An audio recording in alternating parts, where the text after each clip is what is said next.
Sir battery 5 ఉంది charging.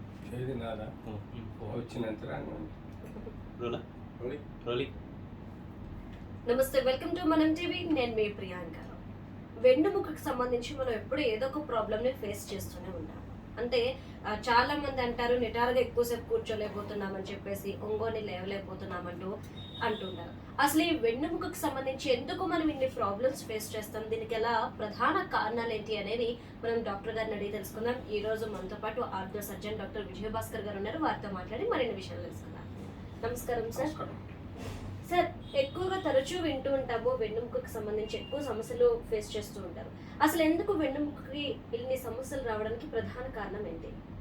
So మనము గర్భంలో ఫీటస్ ఫస్ట్ ఫార్మేషను వెన్నుపూస అండి. ఇనిషియల్గా అది ఫామ్ అయిన తర్వాత దాని చుట్టూ ఉండే పెరిఫరల్ లిమ్స్ కానీ ఫర్దర్గా డెవలప్ అవుతాయి. ఆ లిమ్స్ తోటి వేరియస్ ఆర్గన్స్, స్కిన్, మజిల్స్ అన్నీ ఫామ్ అవుతూ ఉంటాయి. సో ఇక్కడ చూడండి, మీరు normal curvature of the spine ఇలా ఉంటుందండి, స్ట్రైట్గా ఉండదు. కొంచెం లార్డోసిస్, కైఫోసిస్ తోటి ఇలా ఉంటుంది. సో మీరు తీసుకుంటే పైన మెడలో ఇక్కడి వరకు మెడ అండి 1 to 7 వర్టిబ్రా, 7 ఎముకలు ఉంటాయి. అంటే స్కల్కు కింద బేస్లో దీన్ని మనం సర్వైకల్ స్పైన్ అంటాం, లేదంటే మెడ. తర్వాత థొరాక్స్ అంటే చెస్ట్. మనం చెస్ట్లో 1 to 12 వర్టిబ్రా ఉంటాయి. 12 వర్టిబ్రాతో పాటు 12 రిబ్స్ ఉంటాయి. ఆ రిబ్స్ లోపల మనకు లంగ్స్, హార్ట్ ఉంటుంది. ఇది వైటల్ ఏరియా. తర్వాత వచ్చి మీకు 5 లంబార్ వర్టిబ్రా ఉంటాయి. ఇది నడుము అండి.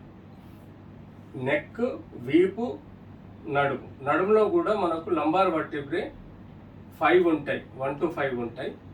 ఇది మనకు ఇలా కర్వేచర్ బ్యాక్ సైడ్ వస్తుంది. తర్వాత మనకు వచ్చేసి సాక్రమ్ అనే బోన్ ఉంటుంది. ఇది కూడా 5 వర్టిబ్రాల కలయికతోటి ఉంటుంది. ఇది సింగిల్ వర్టిబ్రా అయినా కూడా ఇది 5 వర్టిబ్రాల కలయిక అండి. సో ఇలా మనం ఈ యొక్క స్కెలిటల్ సిస్టమ్ స్పైన్ యొక్క ఇంపార్టెంట్ స్ట్రక్చర్. దీనికి రెండు జాయింట్లు ఉంటాయి. వెనకలో మనకు జాయింట్స్, ఈ బోనుకు లెఫ్ట్ రైట్ 2 జాయింట్స్ ఉంటాయి. వాటిని ఫేసెడ్ జాయింట్స్ అంటాం. ఈ ఎముక మధ్యలో మనకు ఈ బ్లూ కలర్ది డిస్క్ అంటామండి. డిస్క్ అంటే షాక్ అబ్జర్వర్ లాగా. మనం ఎగిరి దుంకినా కూడా, మనము కదిలినా ఎగిరి దుంకినా కూడా మనకు ఈ బోన్స్ డ్యామేజ్ కాకుండా ప్రొటెక్ట్ చేస్తుంది.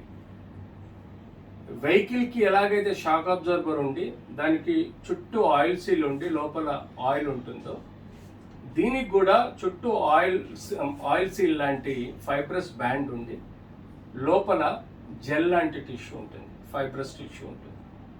సో మనం ఎగిరినా, దుంకినా, వెనుకకు ముందకు వంగినా కూడా ఈ డిస్క్ అన్నది మన బోన్ని డ్యామేజ్ చేయకుండా, నరాన్ని డ్యామేజ్ చేయకుండా ప్రొటెక్ట్ చేస్తుంది. సో ఇంత చక్కటి స్పైన్ ఈ షేప్లో ఉండడం కాకుండా కొన్ని పెథలాజికల్ చేంజెస్ వల్ల కర్వేచర్లు మారుతూ ఉంటాయి, స్పాజమ్స్కు లోన్ అవుతూ ఉంటాయి, కంజెంటల్ డిజీజెస్ వస్తుంటాయి, పుట్టుకతో వచ్చే డిజీజెస్ వస్తాయి, జీన్స్ వలన డిజీజెస్ వస్తాయి, గ్రోత్ ఫ్యాక్టర్స్ వలన కొన్ని డిజీజెస్ వస్తాయి. బోన్ క్వాలిటీ పూర్గా ఉండటం వలన దానికి విటమిన్ డి, కాల్షియం డెఫిషియన్సీ కానీ మినరల్ డెఫిషియన్సీ ఉంటే బోన్ మెత్తబడ్డం, దాన్ని ఆస్టియోపోరోసిస్ అనే వ్యాధి అంటాం. ఆర్ఎల్స్ స్పాండిలోసిస్ కూడా అంటాం. అలాగే ఈ బోన్లో మనకు ఆస్టియోపోరోసిస్ వల్ల మైక్రో ఫ్రాక్చర్స్ కూడా, అంటే చిన్న 60-70 ఏళ్ళ ముసలావిడ కేవలం బెడ్ మీదకి జారి కింద పడ్డప్పుడే ఫ్రాక్చర్స్ నడుము మెరుగుతూ ఉంటుంది. బికాజ్ ఆఫ్ ఆస్టియోపోరోసిస్, బోన్ సున్నితంగా మెత్తగా ఉండటం వల్ల మనకు వెడ్జ్ కంప్రెషన్ ఫ్రాక్చర్స్ అని నడుములో, వీపులో అవుతూ ఉంటాయి. వెనకాల మనం చూసాము 2 జాయింట్లు, ఇదొక ఫేసెడ్ జాయింట్, ఇదొక ఫేసెడ్ జాయింట్. ఈ 2 జాయింట్స్ మనకు ఒక ఎముక నుంచి ఇంకో ఎముక కలపడానికి హెల్ప్ చేస్తాయి. మన మూమెంట్కి కూడా అవి దోహదం చేస్తాయి. ఎప్పుడైతే ఈ జాయింట్స్లలో ఇన్ఫెక్షన్ వచ్చినా, ఇన్ఫ్లమేషన్ వచ్చినా, అంటే ఇన్ఫ్లమేషన్ అంటే నొప్పి, వాపు, ఎర్రబడ్డం, మూమెంట్ రెస్ట్రిక్ట్ అవ్వడం, ఈ 4 లక్షణాలు ఉన్నప్పుడు వాటి మనం ఇన్ఫ్లమేషన్ అంటాం. అంటే కణం ఉత్తేజం చెందడం. సో ఈ ఇన్ఫ్లమేషన్ వల్ల మనకు ఈ జాయింట్స్లో పెయిన్ రావడం, దాన్ని మనం స్పాండిలోలైటిస్ అంటాం. స్పాండిలోలైటిస్. ఆ తర్వాత మనకు ఈ జాయింట్స్లో కొంత డిస్ట్రప్షన్ ఏర్పడి సడన్ ఇంజురీ వల్ల కానీ, లేకపోతే ఒబేజ్ ఉమెన్లో పెల్విక్ అబ్డమెన్ రిలేషన్ డిస్టర్బ్ అయినప్పుడు ఈ L5 వర్టిబ్రా కానీ, L4 వర్టిబ్రా కానీ, సాక్రల్ వర్టిబ్రా ఇలా ముందుకు జారిపోయే ఆస్కారం ఉంటుంది. దీన్ని సబ్లక్సేషన్ అంటాం, లేదంటే స్పాండిలోలిస్థెసిస్ అంటాం. సో ఇలాంటి సమస్యలు వస్తుంటాయి స్పైన్లో.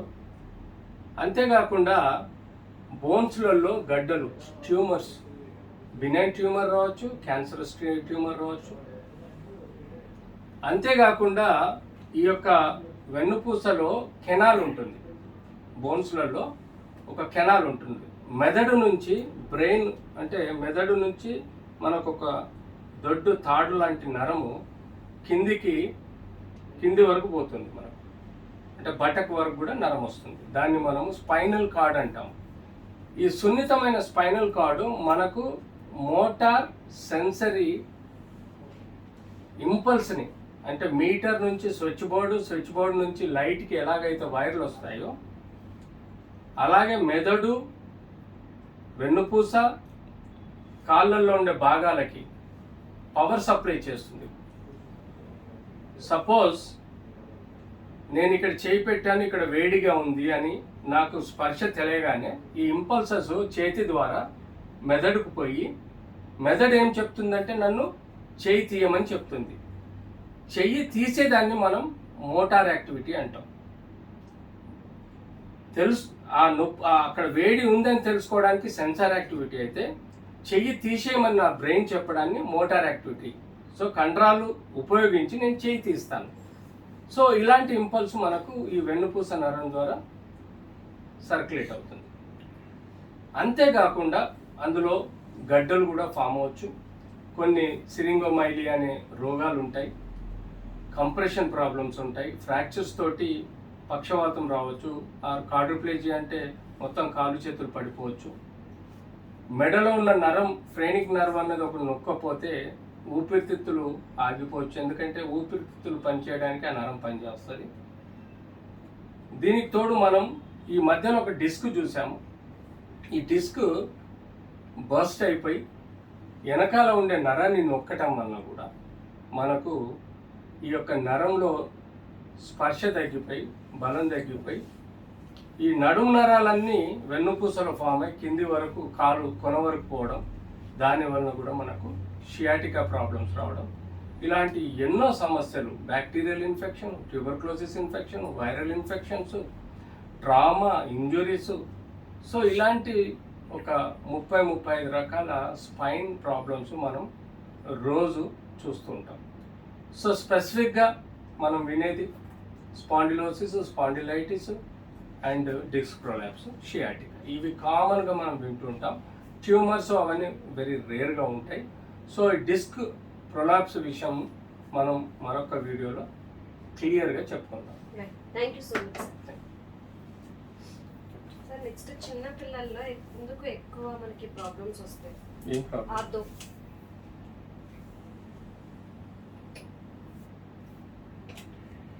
లాస్ట్